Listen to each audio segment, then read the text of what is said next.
that I won't react. You whispering my name, thinking I won't be the same. Turn fiction into fact. See what you didn't know, bruises that I'll never show, slipping on your every jab. So tighten up your fist, step into the ring with this. I hope your mama's got your back. First round, you thought you would've knocked me down. Fifth round, bleeding out the side of your mouth. Final round, holding the sound of my name in the crowd. You hit a bus. Oh, oh, oh, oh. You hit a bus. Oh, oh, oh, oh, oh. Just 'cause I took a break, you're making a huge mistake, thinking you can take the throne. Look at you trembling, step into the lion's den. Bet you wish you stayed at home, begging for mercy underneath your breath when I ain't even sweating yet. My legend's written in the stone, yeah. You're crying age in defeat is now your only friend. Even your mama's gotta know. First round, you thought you would've knocked me down. Fifth round, bleeding out the side of your mouth. Final round, holding the sound of my name in the crowd. You hit a bus. Oh, oh, oh, oh. You hit a bus. Oh, oh, oh, oh, oh,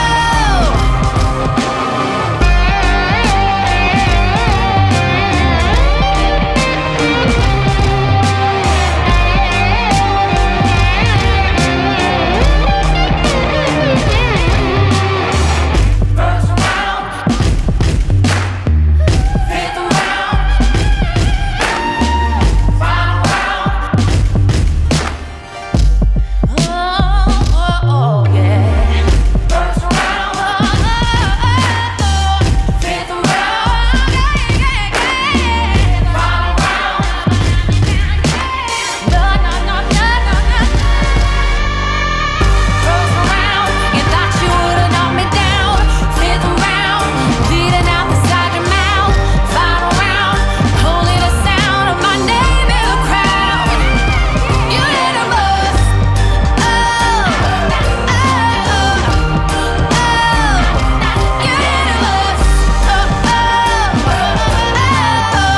oh,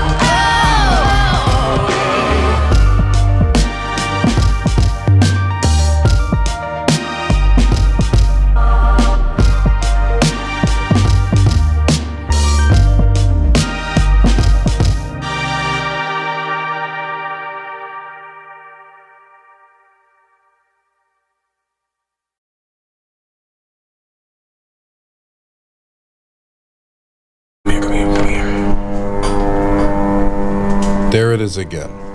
Drones.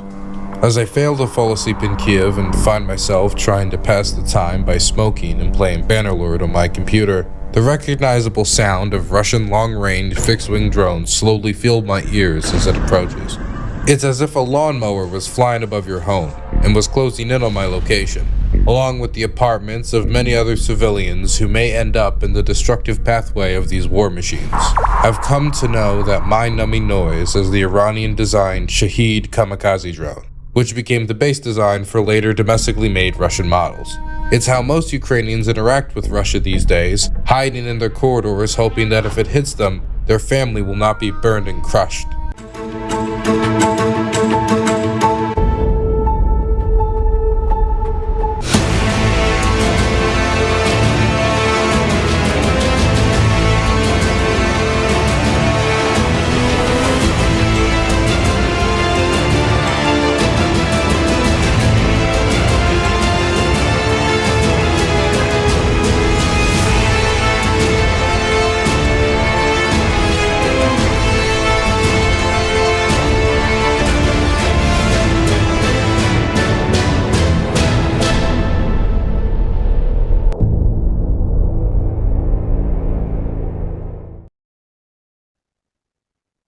Hello, everyone. My name is Nicholas Lamar Suter, and welcome to In Time. With me today is Xandering. Xandering, how are you? I'm doing pretty good. Taking some much needed off time to try and recharge and get the mile-long honeydew list done. Oh God, I can only imagine. I thought my honeydew list was bad, but Jesus, you're gone for months. 4 months. I was gone for 4 months. That's going to be a long list. I'd be like, okay, tell you what, I'll trade you can we do 70 cents on the dollar for this thing, or right after this show, we are going to do we haven't figured out yet. It's going to be either a rundown or an end time. A lot is going on. Penn State has just said that it is going to capitulate to the federal government and going to ban trans athletes from sporting events. Also in the news, of course, the Senate has passed the big, beautiful bill, but it was a 50-50. Vance was the tying vote. Again, this has to still go back to the House, because even though it passed in the House, it was an older version, and these two still need to be reconciled, so they're going to be working on that. But the biggie is Elon Musk and Donald Trump are at it again. They're fighting, they're arguing, and there's a lot of Schadenfreude here. I'm certainly enjoying myself watching this, but it's interesting because Trump keeps saying the quiet parts out loud. He's just like, well, maybe it's time to look into deporting Elon Musk and sending Doge to eat him. That's a direct quote. And, it's like, well, wait a minute. If there was anything worth deporting him on earlier, then clearly you knew. Why didn't you do it till now? And if there's nothing to deport him on, why? Not that I like Elon Musk or want to defend him, but the rule of law used to be a thing. So we're going to be discussing that after this show, because I find what Trump is doing in regards to threatening Elon Musk to be absolutely fascinating. But we're here tonight with Dylan Burns. Many of you, probably almost all of you, know who he is. He has been out there doing work in Ukraine on the front lines all around. He's just come out with a new documentary released, I think, 2 days ago, the Ukrainian Anti-Drone Rodeo. There's a link to that and to his media right in the description, and we'll be dropping that as well. So would all of you please welcome Dylan Burns. Dylan, how are you? I'm well. I had a nice day today. After going out with the Ukrainian Navy yesterday, we took a day off, and I got to enjoy Odessa because I've never been here. I've been across all of Ukraine at this point, and I've never come to Odessa. So, I went around. I saw some local art cooperatives that were pretty cool. Had some interesting stuff. I just got back from that. I went on the beach, of course, and that was lovely. As somebody who, their family vacation every year was going to the beach town in Ocean City, Maryland. Getting to do that, when you're a little homesick, was nice. But tomorrow, I'm going to be getting back to work. Going to be filming with air defense teams, and going to be, out there again trying to document what's going on here, because Odessa's going through a lot. But I'm doing okay because that beach was lovely. Well, that's marvelous to hear. I'm going to ask you a question, and I've asked you this before because we've had you on before. We had you on with Mercado, and I think you and I were on with Greg Terry a while back, and that was a lot of fun. But I'm going to ask you again because it begs being asked. What are you doing in Ukraine? You could be home safe in your bed, and instead you're going out on embeds. You're going out making these videos. What has compelled you to do this? I felt compelled originally to come here because people had gotten it so wrong at the start of the war. First, people were of the inclination that a war like this in Europe in this day and age was just impossible.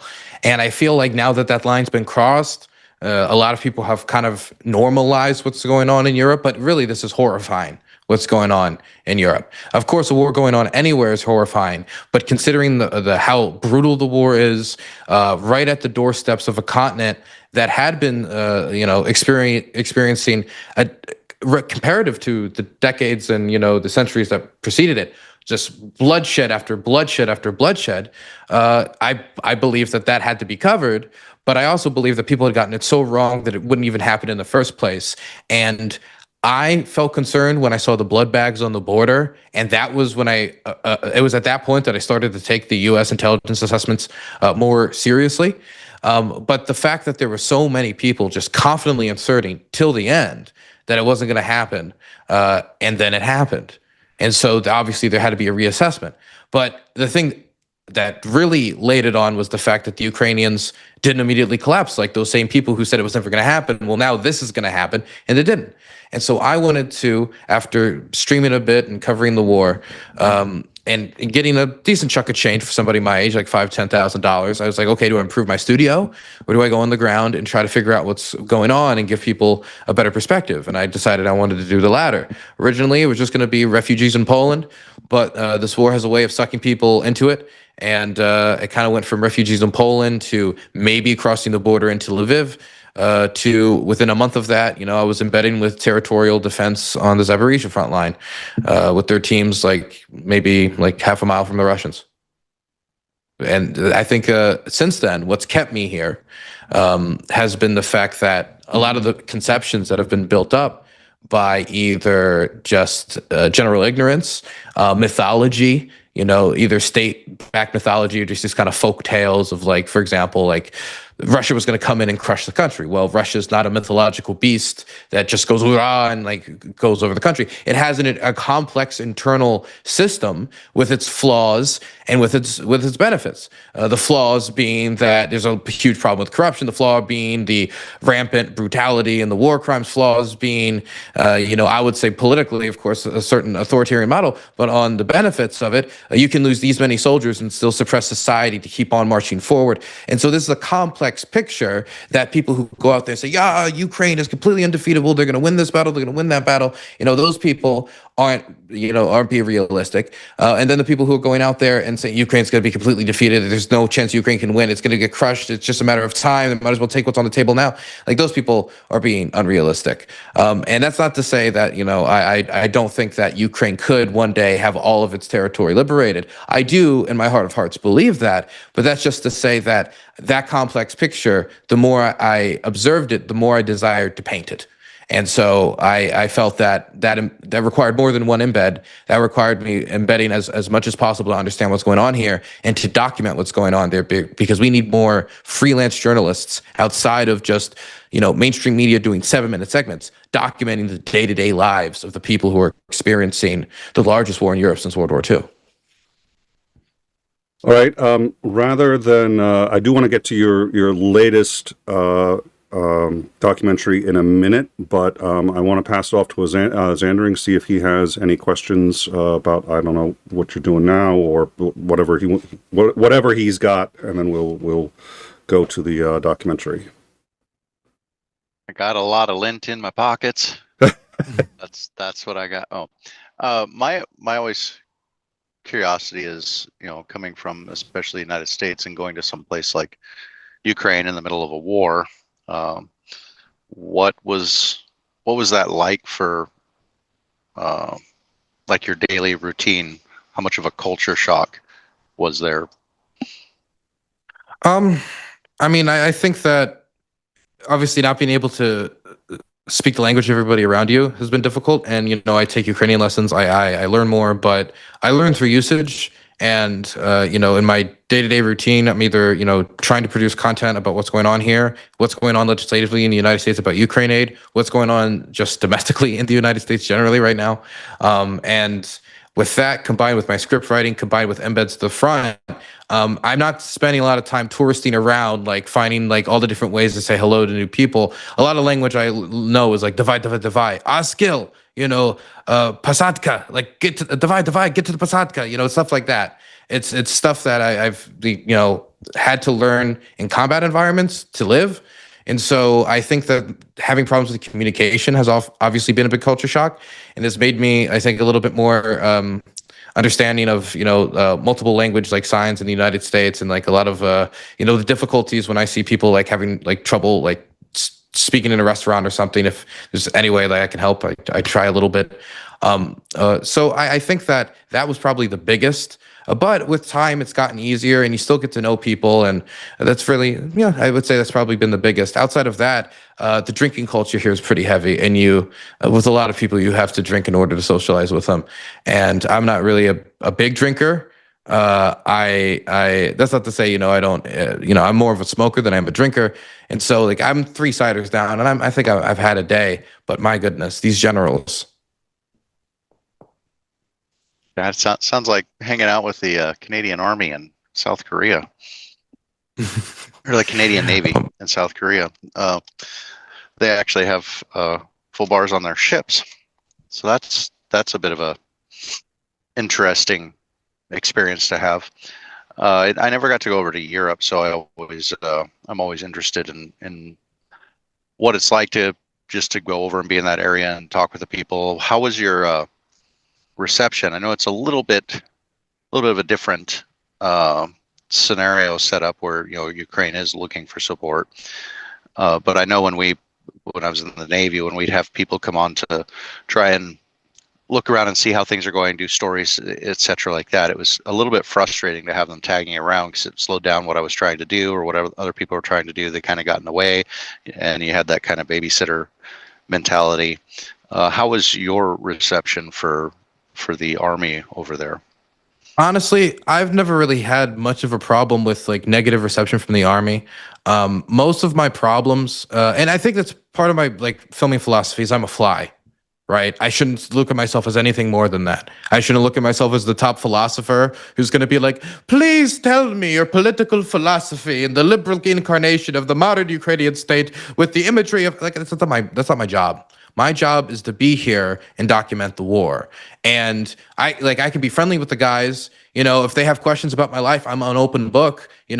Half the Ukrainian army must now know about the beauty of Maryland blue crabs from, how much they ask me about my state, and I have to, that's my default. But like, I've never really had much of a problem with that. The biggest problem I've had is maybe like a few individual like press officers or deputy press officers who, might have a problem with, something that I said, which was true, and to be blunt, or sometimes I have problems with, I would call them trench lawyers. I remember once I tried to publish a documentary with, where a soldier talked about like there's mines in the forest, and we used mines to defeat an attack, right? And then they told me that they wanted that to be edited out of the documentary. And I'm kind of like baffled. I'm like, what do you mean you want that to be edited out of the documentary? Well, the International Mine Treaty and law states, and I'm like, they post footage of them using mines all the time. There's tons of footage of it. I have full in detail interviews with sappers at the start of the war, detailing like start to finish how they, mined the area, how important the mining was, and so it's just people who. Sometimes I won't even put complete blame on them. It might be that just the military structure they're in is so nitpicky when it comes to, bearing down on people and punishing people when it comes to, like you did this tiny infraction that made us look bad. We're going to particularly, be a little bit on your ass about it. That they're just being extra careful. So I don't want to give them too much problem, but that's probably the biggest problem. There's always every once in a while there was one problem with I guess civilians once, but this is a problem that I think a lot of journalists have, where I went into a village and I photographed and then I left, and then the next day they got bombed. And immediately these people in grief try to like figure out like what's the problem, who caused this. And it's like some people thought maybe it was the photographer. Ooh. Maybe it was the person who came over and took pictures. Now, mind you, I've never even published those pictures. Even to this day, I haven't published those pictures. So it couldn't have been me. It was just like the day-to-day brutality of the war as it is incarnate. But a lot of the people who have stayed behind in these villages, a lot of them are looking for somebody to blame. Some of them are looking for people to blame that are not the Russians. And so, they point around and, I got that point that one time. But that's really the only interaction I could think of. What is the morale like after so long at war, especially like between the armed forces and the civilian sectors? Say that one more time? Well, how's the morale? Oh, the morale. Of like the civilian sector and also of the combat forces. The civilian sector, it's different depending on where you are. A lot of the diaspora communities from people in occupied territory, they are very passionate about continuing to take back their homes. I think those are some of the people that I know that no matter how bad it gets, they're like going to be really always going to be pretty diehard about where to go. They might be in a bad mood about how things are going. But they're very energetic. People on frontline cities are very interested in defending their homes, And it's been made pretty clear to most people that the Russians aren't interested in making a deal. And this is also reflective in the general polling that, Ukrainians are willing to make a deal, but they're not willing to surrender. And the Russian terms as they stand are basically a surrender of territory that they don't control, a surrender of, the arms that a state can hold. It is a demilitarization and conquering a huge swath of Ukraine, and also puts them in a neutrality status that could maybe see them be invaded again. So the Ukrainians, by and large, do not see that as a good way to go. So they feel shit about how the war is going, to be blunt. But at the end of the day, most don't really see an alternative. And so most are still just putting their nose to the grindstone and trying to make the best of what they can. I would say that, one of the big problems that I get told a lot about soldiers is, just disconnect between civilians and people who have, not stayed away from the worst blows of the wars when it comes to the front line. And there's a disconnect about really the fact that these people have been on the line for 3.5 to 4 years almost now, and they don't get to see their families that often, if at all. I mean, I was talking to this Navy guy who, because he's like a captain in his specific role, there's no one else to fill that role. Like, he'll maybe get to see his family every once in a while for like an hour. Like, because if he gets called back, like, that's air defense in that sector. He just has to do that. I mean, so many lives depend upon that. And this disconnect of we all agree that we have to defend the country, but a lot of people are still holding themselves back from going volunteering. But the government's also scared to go and conscript more people, not only because of public perception, because of how these recruitments are often done in a way that I would say is not very friendly to the public. It's created a divide between those who have stayed away from the war up to now and those who have, fought in the war directly.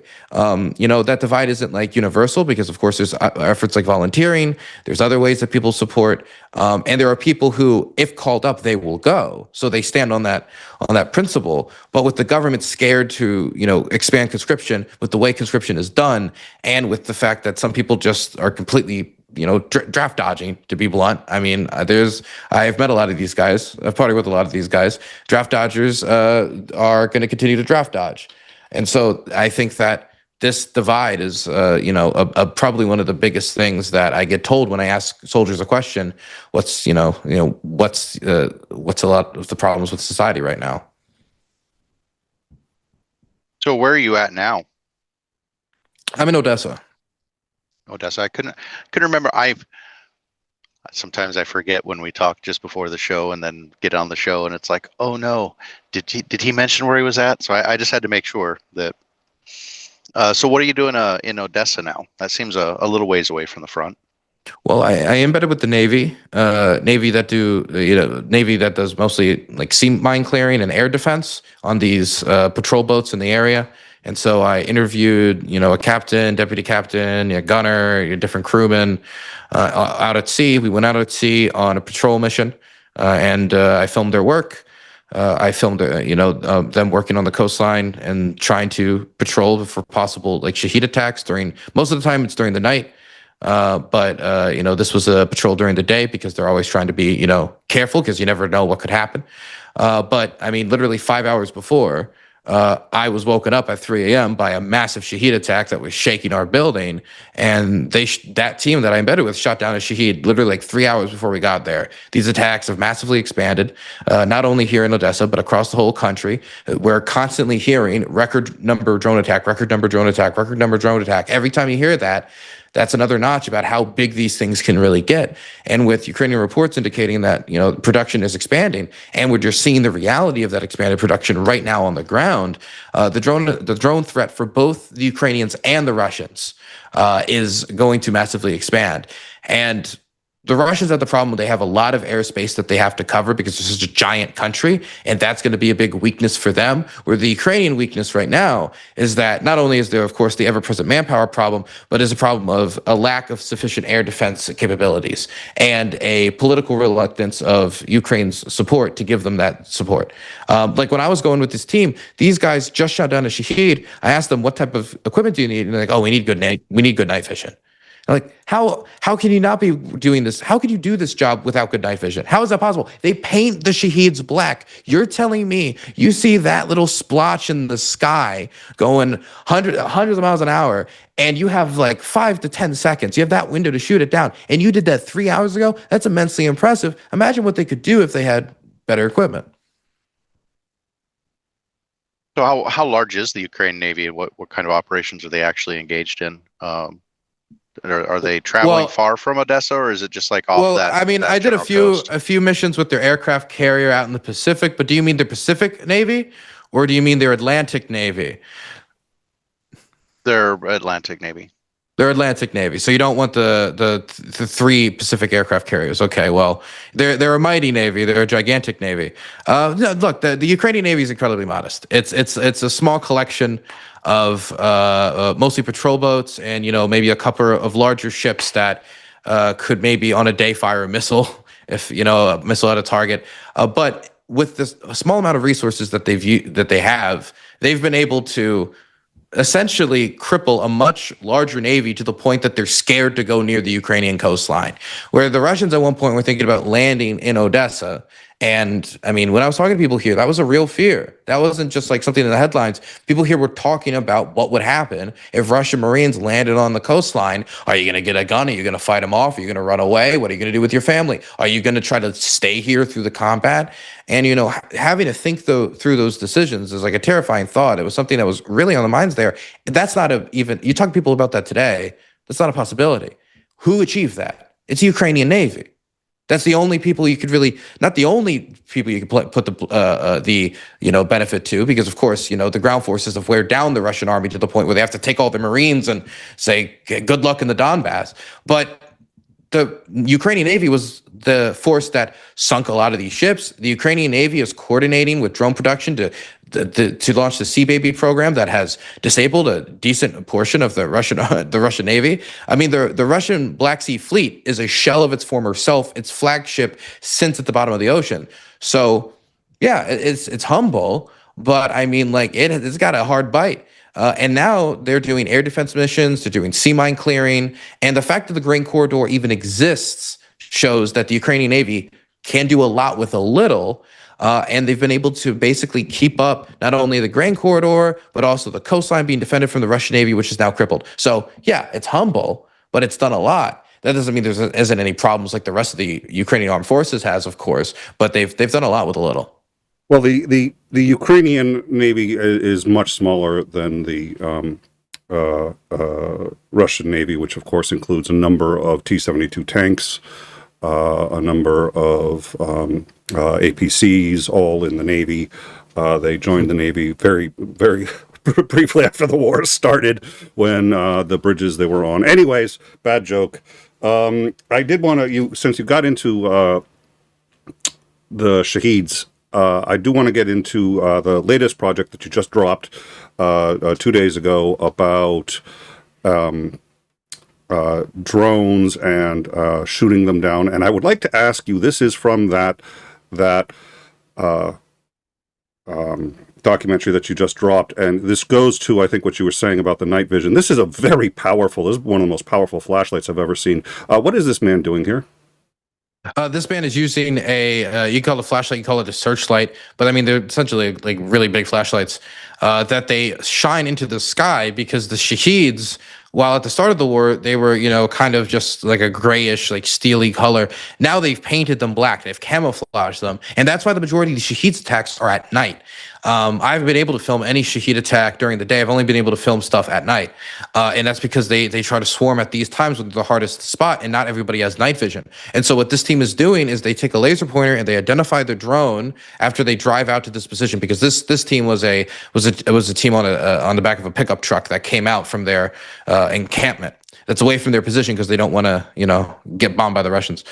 So they hit it with a laser pointer when somebody spots it, and then they hit the flashlight on it so they can unleash these guys had an M2 Browning machine gun. How fast is this thing moving? The Shaheed? Yeah. Fast. Very fast. I'm telling you, the time windows, it depends on the Shaheed. Like if it's a jet Shaheed, if it's one that has a jet engine, which are more rare, but they do exist, and it's something that, when I talk to teams, they're very worried about. You're lucky if you get any time to shoot it down ever. I've never met a team that's been able to shoot down one of those things before.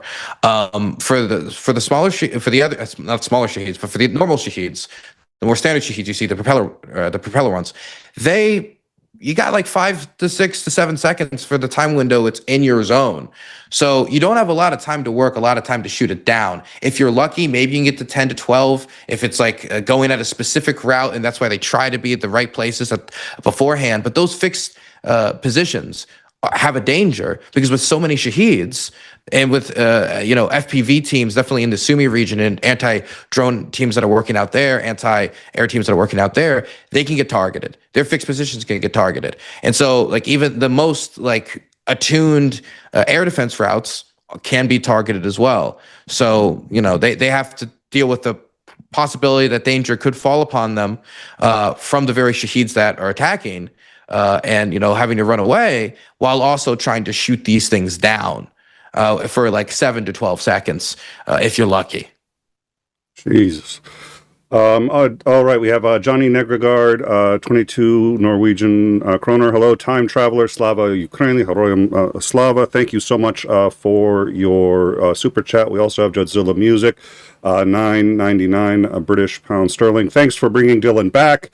Latest documentary is superb, Insight, which everyone should check out. It absolutely is. That's one of the reasons we wanted to have him back. We also are going to talk to him about his future work, because that looks like we talked about that a little bit in the green room, or what he's working on now, and is going to be coming out shortly. So we're going to be diving into that in a few minutes, but I really do want to cover the one he just released, and we love having him on. So thank you very much for the £9 sterling. Blonde Bombsheller gifted 10 memberships and donated $20 US. Support independent journalism. This channel is a hidden gem. Let's share it out. Like, subscribe, and share. Blonde Bombsheller, you've been a supporter for a very long time. Thank you very much for your continued support and for encouraging people to share this channel and what we do. We're very proud of what we do. We're very proud of bringing on people like Dylan Burns. So, if you like the content. Yeah, absolutely. Well, and it was her idea to not that BB, this BB, to be clear. So she had suggested bringing you on, so that was a great idea, and glad we were able to get this done so quickly. So I watched the full video, and it looks like well, before I get into a couple of questions I want to talk about, while still making sure that there's enough for people to go see, what surprised you the most about shooting these things down and being in a team that these teams have to deal with when trying to protect the skies over Ukraine? I mean, the short time windows were I knew they didn't have immensely large time windows, but I mean, I thought maybe it would be like, oh, you got 30 seconds or something. But no, you got like 10 seconds. And if you miss, you miss. And that's why when you go out there and you see these fields, the entire sky is being lit up with these red streaks going across the skies. People using tracer rounds so they can see where they're shooting in reference to their, the Shaheed. So, I mean, it's just the overwhelming amount of fire that can like completely dominate the ears of people living in these areas where these teams have to operate on like a daily basis. The short time windows surprise me. So if you're a team that has to drive out, I mean, you got to be quick. The team in Odessa that I just filmed with, the part that of their boat that they're supposed to tie the rope to, literally has been torn off their boat because they've gotten here in such short time windows that they just, they just went and it just tore off because they're just trying to go so fast to go out there and shoot down those shaheeds. And when you realize that a lot of these people are local volunteers, these are people in their communities, in their homes, who do their day jobs and then do this at night, sit out in a field for 6-7 hours for their assigned time slot, both trying to like feed their family and hold the drones that are threatening their family in their eyes. And I think very clearly from how these drones have been used, very evidently that they have hit a lot of civilians. They have killed a lot of civilians. That's obvious. So they're literally fighting for their community in many of these volunteer teams, their homes. And so, yeah, they're going to be fast. They're going to go fast. Maybe using great-grandfather's machine gun, like a Maxim or one of these nearly 100-year-old guns, might not seem like the most efficient way that like a U.S. Army, air defense team would work in the Middle East. But these are guys using whatever they can to defend their homes, and that's why I thought it was a story that deserved attention. Let's talk about the weapons that they're using for a minute. So let's bring up here, and I want to make sure I get the right clip. So give me 1 second. I also want to make sure that everyone can hear the sound because we've been trying. I've noticed, and this is something as one professional to another, I know you're still new at this, so let me tell you, it turns out that more people enjoy your programming if there's sound with it. I'm still not convinced. Yeah, I know. We still don't buy it. We still do like half our shows like completely muted. That sounds like woke nonsense to me. Yeah, exactly. That's what I said. But my head mod is like, no, you really need to find a way to unmute yourself. I was just like, well, yeah, but there's so many buttons. I mean, if a picture's worth 1,000 words, exactly, the video's got to be worth all the words. I mean, you don't need audio with that. I mean. That was okay for me. Just doing YouTube, that was the most shocking thing, was finding out that sound is actually more important than video, even though it's YouTube. You're like, it's a visual medium. No. People will stay through a show that's got no video. They won't stay through a show that's got no audio, and we won't get into how I know that. At any rate, so let's. This is another clip from your documentary.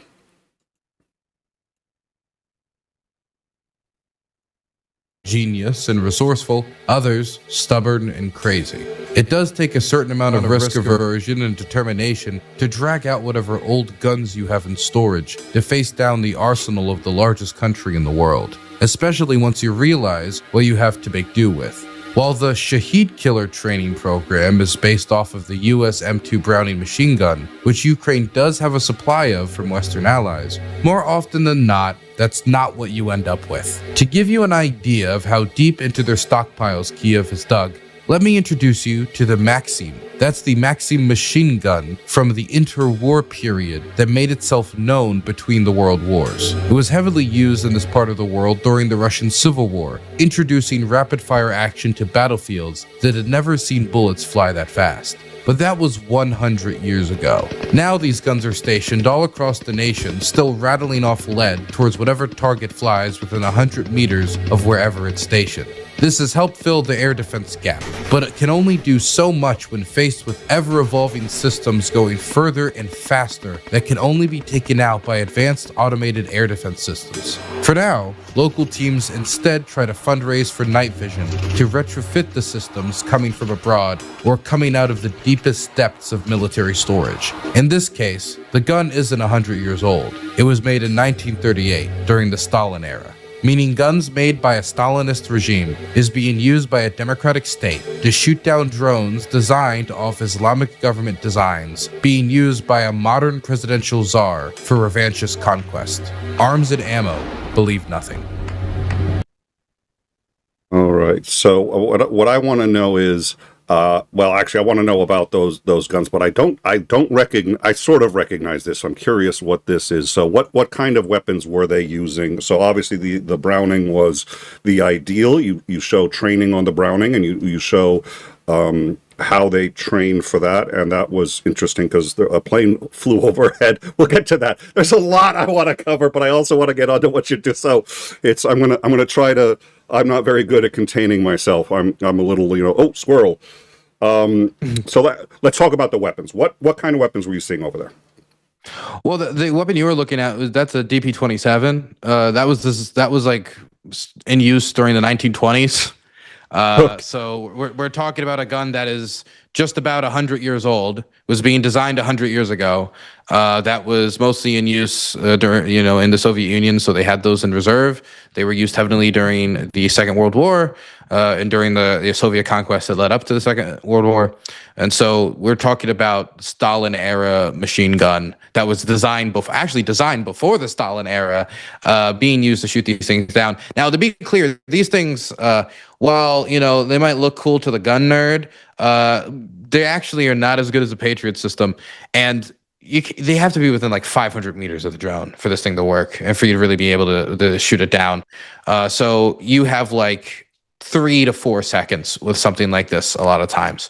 So when you talk about like a Browning, you get more time because you have more range and it's going to be in range longer. When you talk about these like older systems, you got like 3 to 4 seconds. And so this is an example of them having a DP-27, then a Maxim from 1938 and a Maxim from 1944, which is the one we show in frame. I didn't get the other one is its stamp on it, but I remember it was 1938 because it stuck with me. All on the same position. So I mean that just shows it's like all just of grandfather's machine guns holding a Ukrainian military position and firing at these things. It's really incredible how many of these things are still really in use. And to be honest, they have the Maxims especially have added a lot more density to the lead that's being fired at the Shaheeds, and they do work. I know people who've shot them down with the Maxims. Why do they put them on the back of a truck? The one that was back on the truck was a Browning, but they put them on the back of the truck so they can move into whatever maneuverable position they can. That, like, for example, if you have a fixed position, like the one I was showing before, like the Maxims, those were on fixed positions, which come with their own dangers, but also come with their own benefits. And of course, one of the drawbacks is they're fixed. They can't just move it around. The Browning was on the back of the truck. So if you get a call of a problem over in this area, you can move to that area. If there is a problem over there, you can move over there. And so you have a certain amount of maneuverability with this team and with this system. And so, the Toyota Hilux is almost a weapon of mass destruction with how many conflicts it's torn through and its usability. This is just another one. So and let me also say, yes, with the boat air defense teams, they have an interesting amount of maneuverability because when you think about it, they don't have any trees blocking them. They don't have any roads blocking them. How fast can a boat travel to a position? Pretty fast. So what we talked about this in the green room briefly, and I think everybody's been talking about this. We've had Commander McMillan talk to us about this a lot. Commander McMillan was talking about the evolution of flight, especially during World War I, where the first planes in World War I could barely get off the ground, and by the time they were done, they almost basically had jet fighters, like single engine. I mean, it was just a huge evolution that was pushed by the necessity of war, and we seem to be watching that. The word drone wasn't in anyone's vocabulary on the day that the initial invasion, the main invasion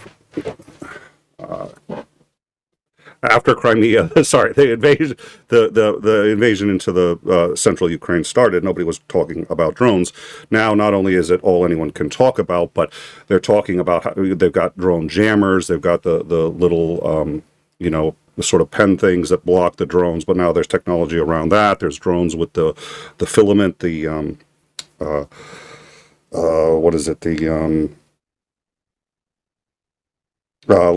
guided drones. They're guided by they're basically wire guided drones with a optical wire. So it's constantly evolving. We know that Ukraine is developing its own technology. But there's also an issue of just the absolute sheer quantity. And you had said earlier during this show that every night, and I've noticed this, which is, I think, 3 nights in the last week, we've heard record number of strikes in Ukraine. So what can we expect, do you think, going forward in terms of drones for the Russians and for the Ukrainians? And what challenges do Ukrainians have and what advantages? How have they met those to the best of your ability without telling us, without showing the plans? I'm just going to say what I believe for sure is going to happen. Yeah. And the first thing is the big headline everyone's going to see is just going to be record-breaking amount of drones. And it's not just going to be record-breaking amount of drones. Really, you could really save up 100 drones, like, or 50 drones a day or production, and like, get to a number and then break a record and then save up a bunch to try to do that again. But it's the amount and the quantity of drones. It's not record-breaking number of drones because they've out of nowhere just decided to throw a bunch of drones after saving them. They are consistently increasing the amount of drones that they are producing.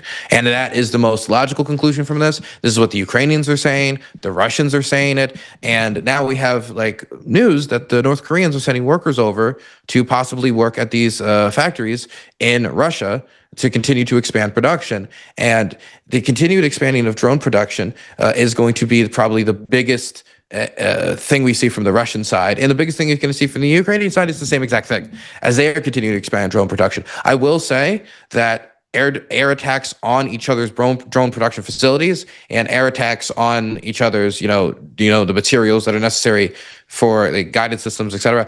That, of course, can change the game, but that, of course, is a dynamic situation. But the broad strokes, it's just going to be the rapid increase of quantity, and I cannot emphasize that enough. As for the coming technology, I think that something that really concerns me is the different types of warheads that the Russians can put on these systems as they continue to expand. I've seen cluster munitions used. I'm worried about that expanding in high quantity as the war goes on and the Russians continue to get frustrated and look for new solutions. Of course, thermobaric warheads have been used, and these being used more and more in areas where they care less and less about civilian casualties. Not that I think they particularly have shown the best of concern for exactly where these things fall at the moment. But I think that there is a real possibility that the payloads get worse and worse. And I think the only thing that can change that is the pressure on the materials used for these systems, i.e. more sanctions policy, i.e. being able to target the production facilities for these things and their munition supply for either side. So I would say those two things concern me a lot. As for the frontline drones, I've filmed with just about every type of drone in the Ukrainian armed forces at this point. I still have to do more ground drone filming, and I think interceptor drones that intercept other drones.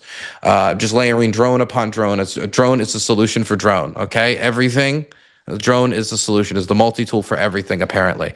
But don't take it to the point of Elon, okay? It doesn't need to be F-35 replacements, but generally speaking, that they target logistics, they perform logistics. Drone's a threat, you take it out with another drone. There's an infantry assault. The catchphrase being used by the Ukrainians is a drone for each leg. What are the Ukrainians targeting on the Russian side? The drone teams. And it's because the FPV drone has come to dominate the front line and expand the gray zone to something like 15 meters now. And I remember when I was coming out from Pokrov City, when I went into Pokrovsk, and on the road out, I was going like out from Dobrapila upwards. And within 2 hours of us like going down that road, a van behind us was hit, like way behind us, obviously like 2 hours behind us, but was hit by the Russians being able to get a drone way, way, way further than for like 30, 35 kilometers in. And drones being dropped by mothership drones, like a bigger drone holding smaller drones, or other technologies to get these things deeper. I heard a rumor about, I haven't confirmed this, but I heard a rumor about like solar panels on top of the drones. And I'm sure maybe it worked, maybe it won't work. But these ideas to try to get these drones to go a little bit further, like most of them are going to be terrible and probably fail. But if you do it enough, you continue to evolve the range of these things. And I think the range continuing to increase is another thing that I think is inevitable, especially with the mothership drone program. That's proven effective.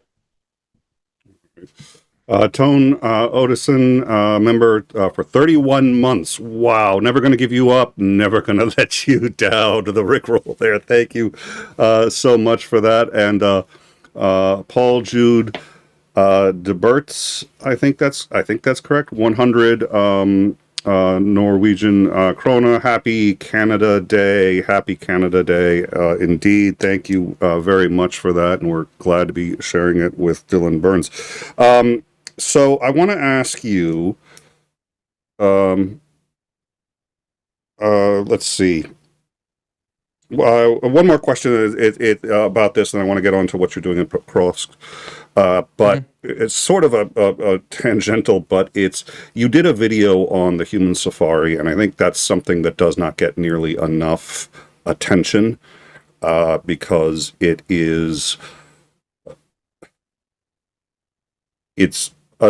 I mean, aside from the sheer cruelty of it, I think it just betrays the mindset, the Russian mindset, which is still the former Soviet mindset, and this idea that human beings are objects of whatever it is that you like, and they can be used in any way that you like, either thrown into the meat grinder, or for torture, or for whatever. In the human safari, they've been using drones to target and harass civilians. Are they doing that, in your view, just for sport? Are they doing that also for practice, or is this just a bunch of bored soldiers? It's off. You did that about 4 months ago, I think, was when you did your video on that. But I'm curious, because that was a question I did want to ask you, and it does tie into the drones here. You mentioned the drone training program that the Ukrainians have. We're gonna not cover that right now, because I want to get on to what you're doing now. But I did want to ask you that question. Is it?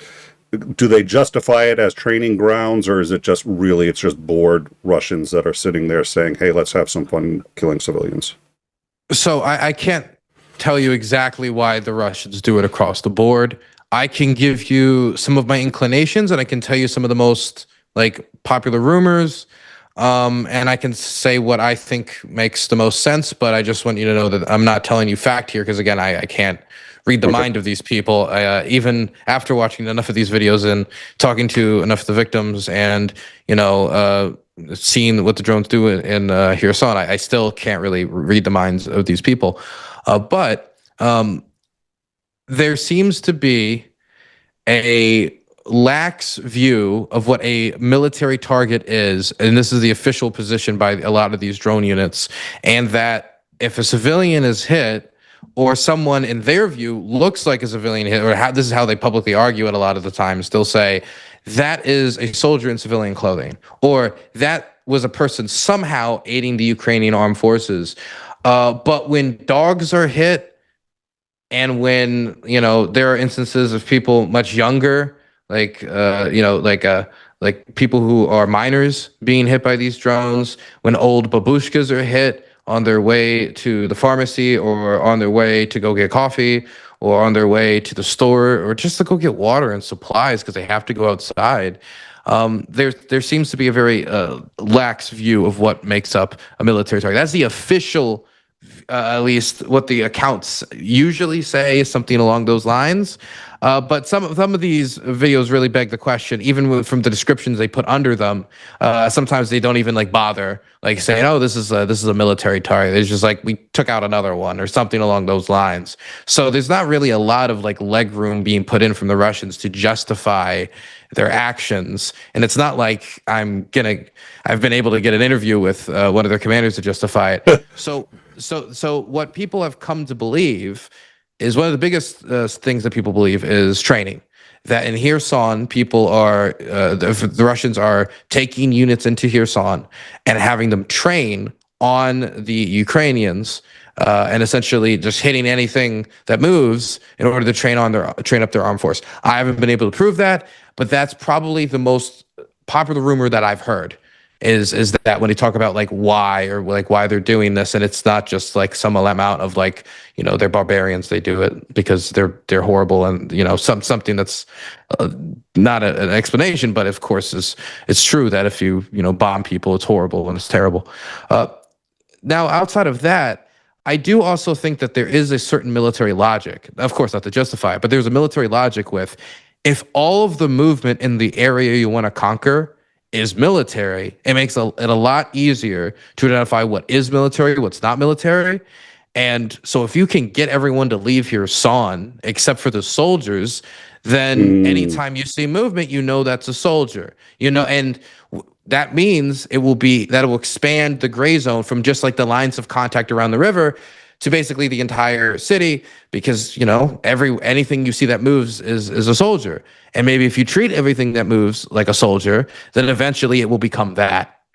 And so if you, and that also gives you a way to justify your action, saying, well, maybe they are a soldier. I mean, why would a civilian even be in this part of the town at this time and XYZ, or like when I was in Kherson, when we did get bombed by drones and my friend John Jones was hit in the stomach, an elderly British expat, and he had to be dragged from the shoreline.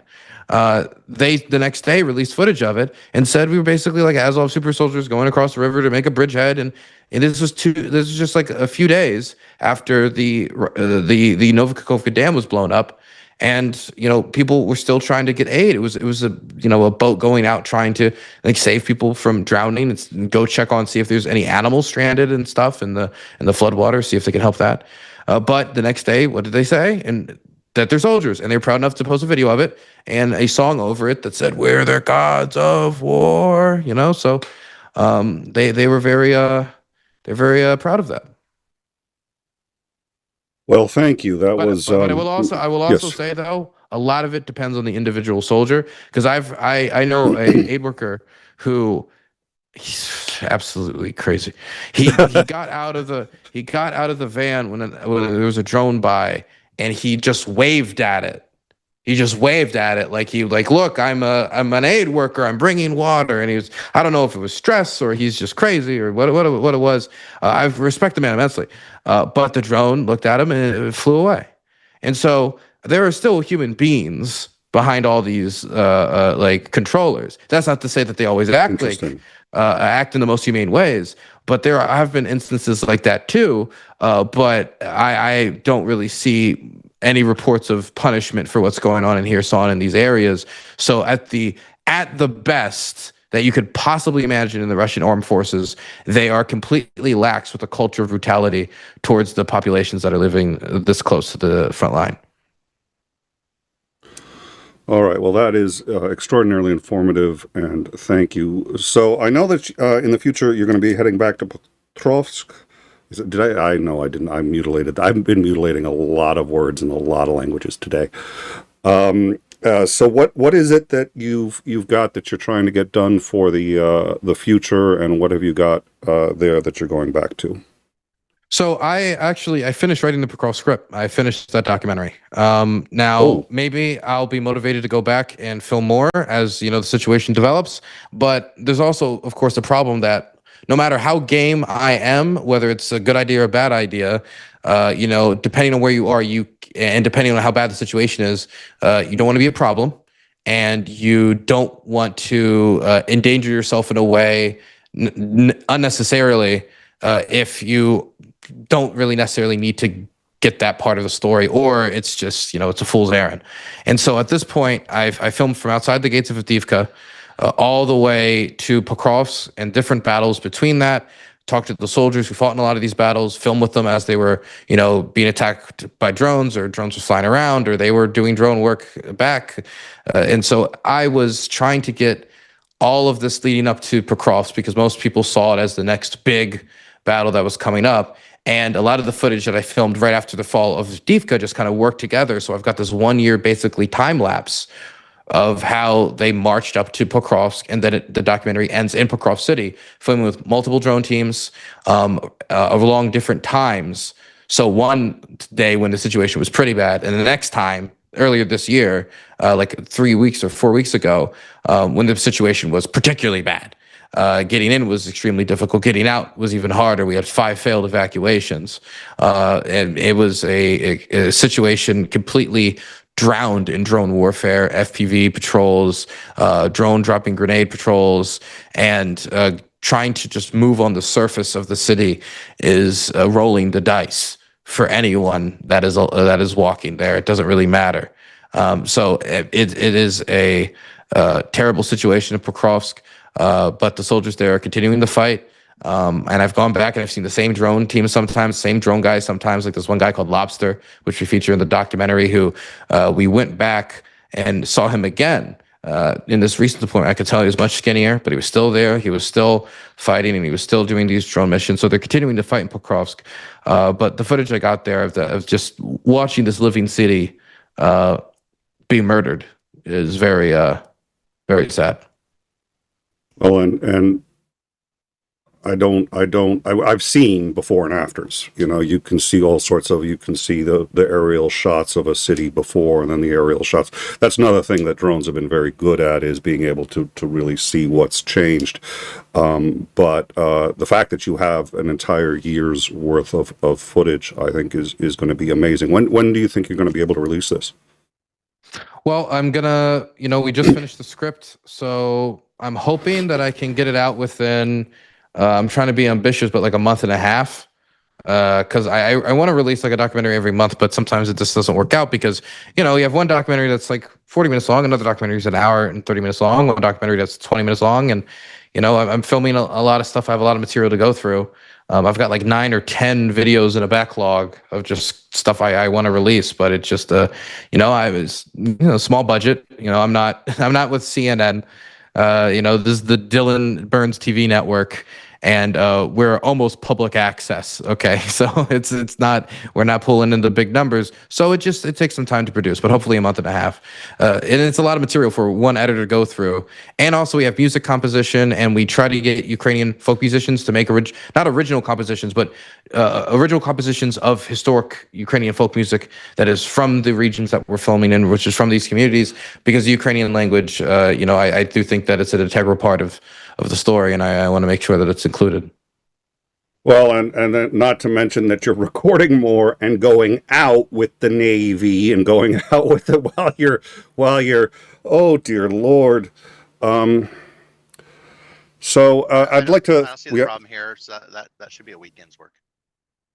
That should be a weekend. Well, I'm thinking, thank you all for joining us on the Make You Feel Like You've Accomplished Nothing in Your Life this weekend show. My name is Nick. We're just delighted to have you now that you're all. No, that's I hate video editing, and I do our video editing as well, and it is something that until you've mastered, for me, still takes 4 hours of editing for every 1 hour of video, and I'm getting that number shorter as I get good at it. But until that's just like finding and slicing and getting to the right, it just, oh my god. So I'm genuinely impressed, and it sounds like it's going to be a great project. Does Andrew any final questions before we go? Do you plan on, or how long are you going to be over there? And do you plan on going back? Do you have any plans on going back? Going back to Ukraine or back home? Yes. I was wondering, how long are you still going to be over there before you come home? Oh, and are you already planning on possibly coming back again after that? I want to go. I want to go home. I want to go home back at the end of this month. There's there's some family stuff, and I have other stuff I got to deal with. My house burned down, and that sucks. So I got to deal with that. And then a month after that, I had to bury the man that raised me. So it's just a lot of family and a lot of home stuff I got to deal with. But then a month after I get back, I gotta come back here again, and I gotta get back to filming. There's a lot of work still that needs to be done. The war isn't over. We'll look forward to more. And more documentaries, absolutely. So I hope everyone, we've got a link to his channel. Go subscribe. I think the video that he's talking about is going to be spectacular. We're still a month and a half out on that, but I think it's going to be well worth it. Dylan, any final thoughts before we go? Anything that you want to say? Anything that we didn't cover? Just floor is yours if you have anything you want to add. Support UA animals. The cats deserve some love. All right. Well, thank you once again for joining us. For those of you who have joined late, we are going to be talking about some of the U.S. politics in particular. And it's going to be kind of chill. I don't even know if it's going to be a rundown of what we're going to do, but we're going to have a chill conversation shortly after this on In Time, specifically about there's been a few news items, but the biggie that I actually want to talk about is Trump and Musk are at it again. Oh, and did you both vote for Trump 3 times like I did? Yeah, I did not vote for Trump once, and I vote except for the impeachment, where I encouraged everybody within shouting distance to vote. But since it was my senator who and he was already gonna vote for impeachment. It's a bad world when Pence is the sane alternative. I'm happy all my fraudulent votes for Trump worked, and we got him in there. Vote early, vote often. Vote early, vote often. Yep. So we're going to talk about Trump and Musk, and because there's actually, I think there's a lot of subtext there, but that'll be about 15 minutes after this show. You'll be redirected straight to that, so stick around and you'll join there. In the meantime, I'd like to thank Dylan Burns for coming, BB for the non-homicidal. No, that's actually, I can't say that. The non-genocidal. That I can say, blonde BB. The better-looking BB, who's in our live chat right now. Thank you for helping put all this together. I'm going to be on Chungus's stream tomorrow, and I know BB's been interested in getting the people from Cars for Ukraine over there, and it's going to be an interesting show. So we'll keep you up to date on our Discord about what's going on that. As usual, we're going to be doing also all the news on our Discord. So come in and see how we do things and see how we do our breaking news and other programs. Thanks again to Dylan Azandering, to the moderators, and everybody else for coming along. And we will see you in about 15 minutes as we cover some of today's news. Thank you all. Definitely check out Dylan Burns' channel, and we will see you all in a little bit. Have a good night.